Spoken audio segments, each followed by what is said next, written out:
So in other words, Christian churches and Christian people are giving more money to poor people overseas to help them with their daily needs than the U.S. government is in total. So much for Christians only being concerned with neo-colonialism. Now, the reason I bring any of this up is just to simply state this. We all believe in something, and that belief fuels our actions. Christians say it this way: everybody's worshiping something. You may not be a Christian. You may not even believe in God, but everybody's worshiping something. I'll put it a different way.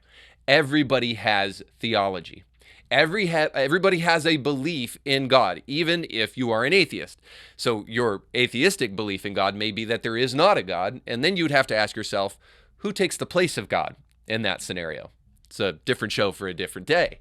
But the reality is everybody has theology, which fuels your belief, and then which fuels your actions. But this is where I take my eyes off the broader community of the people that I'm reaching on YouTube and the people that I'm reaching wherever this podcast is heard.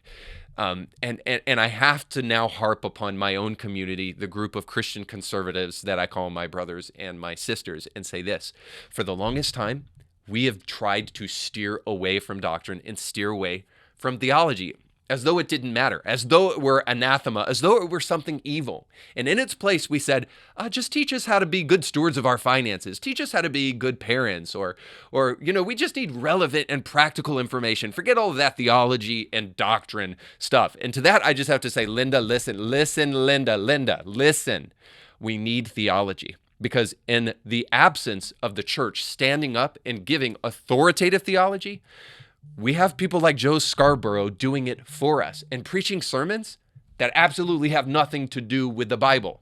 And I can't help but wonder if it isn't in part because we have sat back on our responsibility to declare biblical authoritative answers to some of today's biggest questions.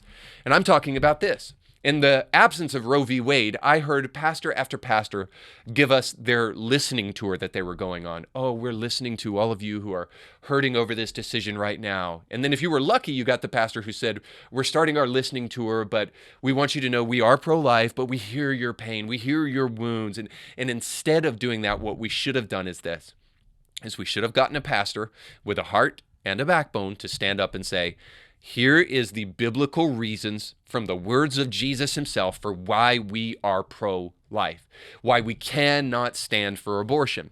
And I can't help but wonder if our biggest pulpits in America and our biggest pastors in America stood up and actually preached theological concepts from the scripture, if it wouldn't impact people like Joe Scarborough, so they wouldn't be able to say, well, this is what the Bible actually says. Now, of course, it wouldn't stop them from trying, but at least they'd look a little bit more silly in the process of doing so.